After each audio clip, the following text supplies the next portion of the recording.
Thea, you're being absurd. Those words echoed in my mind during what should have been a joyful housewarming party, a celebration of years of sacrifice and hard work. Instead, my mother waved the signed deed in my face like it was nothing more than a crumpled receipt, her voice sharp with indifference. Eric needs this more than you do. He has a family to support. I stood frozen in the kitchen of the house I'd spent my entire life saving for, the walls closing in as if they too had turned against me. My chest tightened, struggling to pull in air, as if betrayal itself had stolen the oxygen. "What do you have?" she snapped, her words slicing through me. "Just yourself." It felt like a kick to the face. No, worse, like the ground beneath me had vanished. My name is Mia Reynolds. I'm 33 years old, and I never imagined that my own family could be the ones to shatter me. For 10 years, I've worked double shifts as a nurse at Memorial Hospital, picking up grueling hours in the intensive care unit, missing holidays, birthdays, even sleep, all to save every penny I could. When my parents' old house was drowning in debt, teetering on the brink of foreclosure, I didn't hesitate. I gave them my entire life savings, $175,000. Every cent I'd earned, thinking I was helping the people who'd always be there for me. But I was wrong. My mom's golden child from her second marriage, my stepbrother Eric, stood there with his typical arrogant smile. But unfortunately, agreements don't mean much to my family. The deal was clear. Since I paid the down payment, the house would be in my name. "We've already filed the paperwork," my stepdad George said, not even looking me in the eye. However, at 38, he suddenly had a wife and a baby on the way, which apparently made him more deserving of my investment. He had never contributed a dime to our parents' well-being, always too busy finding himself while hopping from one failed business venture to another. Now that the house is in Eric's name, you should be pleased because you're assisting your brother in starting a family. The colonial-style house I had fallen in love with, the one I had envisioned as a gathering place for family holidays and celebrations, was being given to someone who hadn't earned it, and I could see the awkward looks and whispered conversations as I looked around the room at the faces of extended family and friends who had come to celebrate. His casual dismissal of my sacrifice made my blood boil. "This isn't right," I managed to say, my voice trembling with a mixture of anger and hurt. My best friend Rachel, who had watched me work myself to exhaustion to save that money, gripped her glass so tightly I thought it might shatter. My Aunt Sarah, who had always been more of a mother to me than my own mom, stood in the corner shaking her head in disbelief. We had an arrangement. "Oh, quit being so dramatic," my mom said, rolling her eyes. "That money was all I had. You'll save it up again because you're a nurse. Eric needs a secure home for his child." Something inside of me suddenly exploded. After years of being the responsible one, the trustworthy one, and the one who always put others before myself.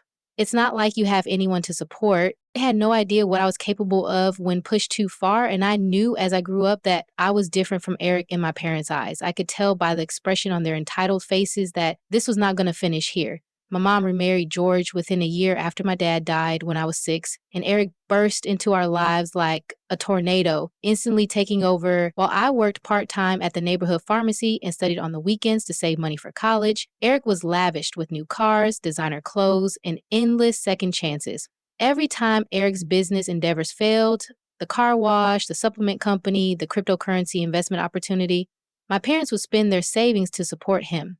I watched them refinance their home 3 times to cover his mistakes, saying nothing even as I watched their retirement slipping away. I put myself through nursing school, worked nights as a certified nursing assistant, and took out student loans that I'm still paying off. I had been saving from my own place, dreaming of a small cottage with a garden where I could finally put down roots. So I didn't hesitate when they called me 6 months ago, crying and desperate because they were going to lose their house. Instead, I offered them my savings, hoping that it would finally show them how valuable I was. My mom used to say, "You're such a blessing, honey," and give me a big embrace. We spent weeks looking at houses together, and I fell in love with the Colonial on Maple Street. The agent worked with us to make it happen, and I signed all the basic papers as the owner. I wanted to believe her so much that I disregarded the warning flags, including the hushed phone conversations with Eric, the meetings with their lawyer that I was not invited to, and the way they postponed the final paperwork. "We'll sort this out as a family." Rachel had attempted to warn me, "I don't trust them to do right by you, Mia. Get everything in writing," she had advised over coffee one morning. The day before the housewarming party, I had spent hours at Target choosing new decorations for what I believed to be my investment property, including fluffy towels for the bathrooms, bright throw pillows for the living room, and a welcome mat that read, "Home Sweet Home." However, I defended them, convinced that even if they favored Eric, they wouldn't steal from me. After all, what kind of parents would do that to their own daughter? They hadn't just stolen my savings, they'd stolen years of my life. Now, as I stood in that kitchen, watching Eric parade around as if he'd earned any of this, I thought about all the nights I'd worked in the intensive care unit, the holidays I'd missed, the relationships I'd put on hold, and the vacations I'd never taken. All those things felt like cruel jokes scattered around a house that had been stolen from me. The celebration was still going on around me, and I was sitting alone at the kitchen counter, staring at my phone when Rachel slid onto the seat next to me. Guests were beginning to depart, making awkward congrats to Eric without looking at me. She whispered, "You need to call Marcus," referring to her brother, a real estate lawyer, "because there's something wrong with the way they transfer the deed. They couldn't have done this legally without your signature." At that moment, Eric and his wife, Jessica, passed by, loudly discussing their plans for renovations. As he ran his palm over the granite countertop I had assisted in choosing, he said, "We'll probably gut the kitchen first. Maybe knock down a wall or two, really make it our own." My stomach wrenched. While everyone was preoccupied with Eric's ambitious plans, I stole the folder of papers my parents had shown me when we first made the deal and slipped it into my bag. It was still resting on top of the refrigerator, where Mom always kept important papers. I said to Rachel, "I need some air," and made my way to the back porch, where I retrieved the documents with shaking hands and saw the original contract I had signed, which made it quite plain that I would receive the house in exchange for the down payment. Then I discovered something else. A 2-week-old letter from their attorney alerting them to the possibility that transferring the deed without my permission would be seen as fraud. My mother's text buzzed through my phone. This was no longer simply about the money, and that's when I realized what I had to do.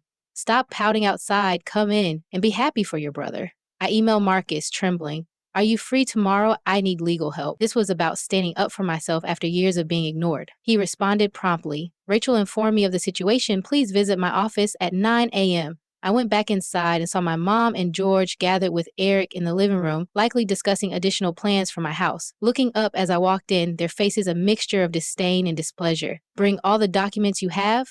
my mom said, raising an eyebrow. I finally decided to stop being dramatic. I mustered a modest smile, surprised them, and replied quietly, "Actually, I want to thank you."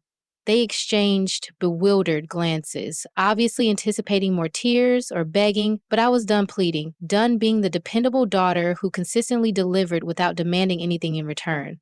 "You've helped me see things very clearly." When Eric laughed and said, "See, she's fine, she'll get over it," I turned around one final time and said, "No, Eric, I won't get over it," as I picked up my bag to head out. But you'll wish I had. The following morning, I waited in Marcus's office, holding a coffee cup to calm myself, while he went over the papers arranged on his desk, shaking his head and taking notes here and there. He smiled slightly as he looked up at me after what seemed like hours. "May add up, Mia," he said, handing out the lawyer's warning letter. "They really messed up here. The deed transfer isn't just questionable, it's fraudulent. They can't legally give away a house that was meant to be yours," I said, my voice shaking. "But they already did. You gave the down payment, signed the first paperwork, and there's clear documentation of the agreement." Marcus reached for his phone and stated, "A fraudulent transfer can be reversed, and I have a friend at the deed's office who would be very interested in this case. The deed is in Eric's name." His remarks, what they did could actually result in criminal charges, made my heart accelerate. Criminal charges? I don't want my parents to go to jail. I hesitated even after everything at the prospect of them facing legal issues. "They stole $175,000 from you, which is major larceny," Marcus replied firmly. "They are relying on your kindness to help them commit fraud, and based on these bank statements, it appears that they may have faked your signature on certain documents." He was correct. Throughout my entire life, they had relied on me to be the understanding person who would make sacrifices without complaining.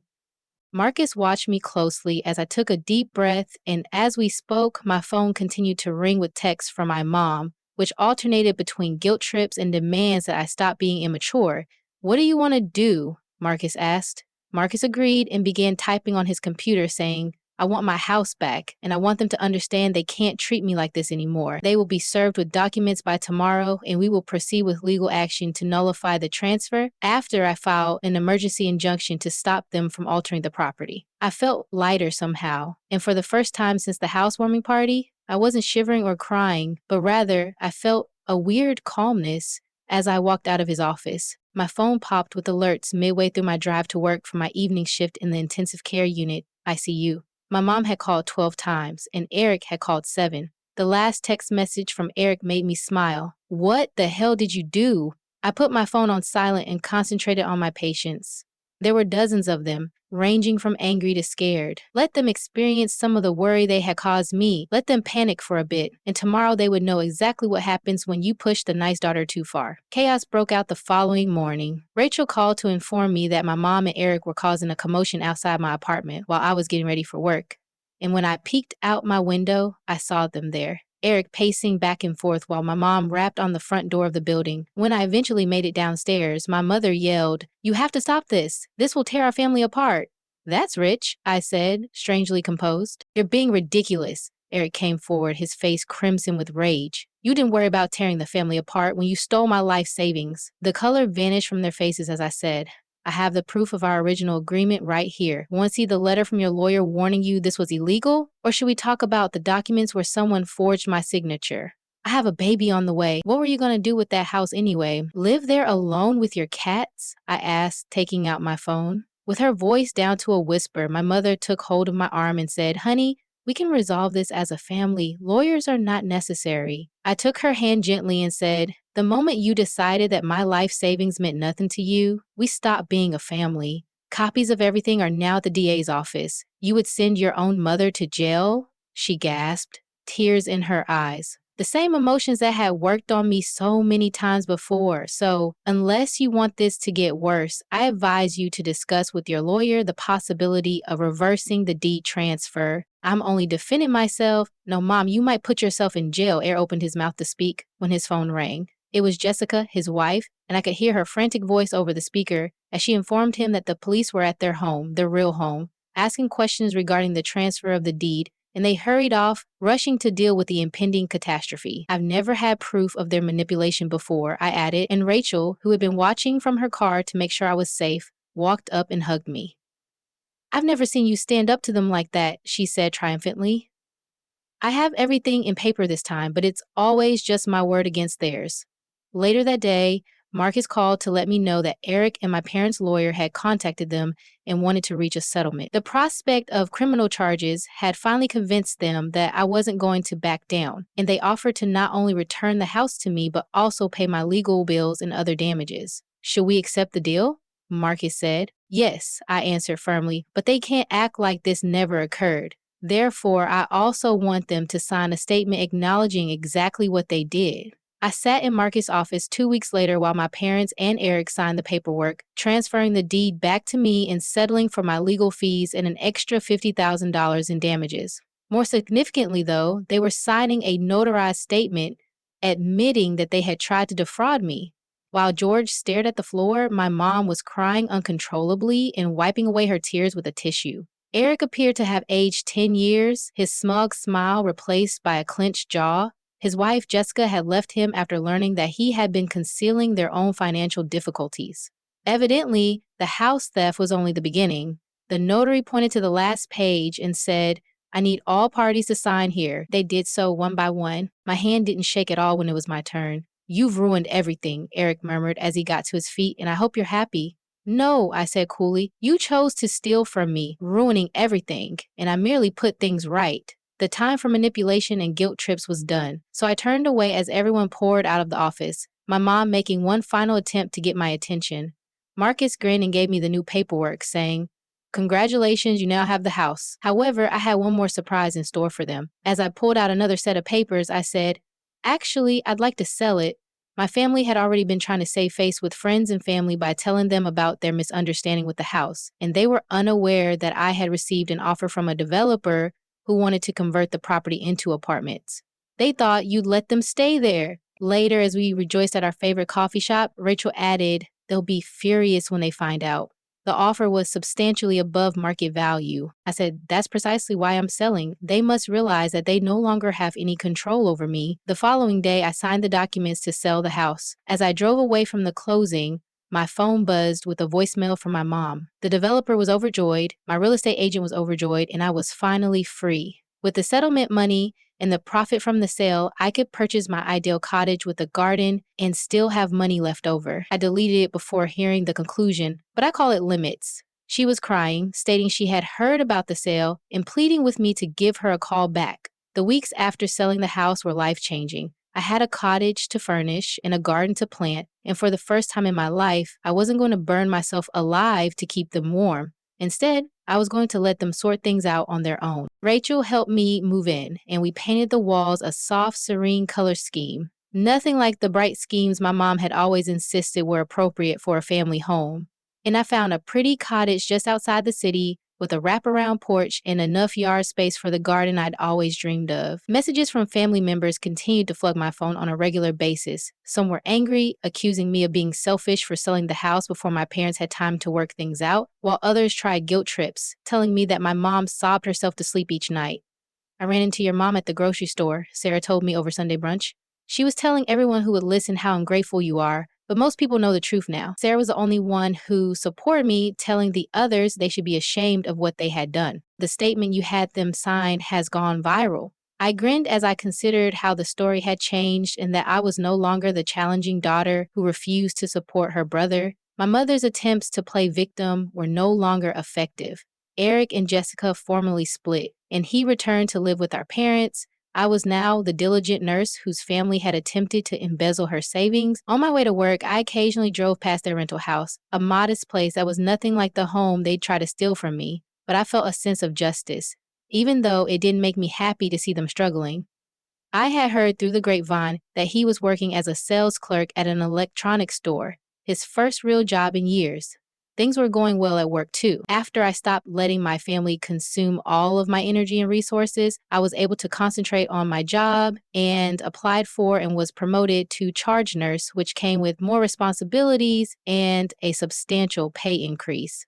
I smiled more, defended myself in meetings, and refused to take on all the holiday shifts because others had actual families to spend time with. One evening, while I was sitting on my porch planting my garden and watching the sunset, my mom's number flashed on my phone. My coworkers noticed the change in me. I declined the call with a sense of serenity instead of the typical fear. And when I listened to her message later, I heard that she was asking if I could help Eric with his rent money because he was having a really difficult time right now. The flower beds were ready, the soil was rich and ready for new life, and I erased the message and returned to my gardening catalog, where I had ordered seeds for cucumbers, tomatoes, and my favorite, violets. I had weeded out the weeds of toxic relationships and was ready to cultivate something beautiful, so it felt like a metaphor for my own life. Rachel used to joke that I should publish a book called How to Stop Being a Doormat in 3 Easy Steps. Perhaps she was correct. It was as easy as losing my life savings, confronting my family, and putting myself first.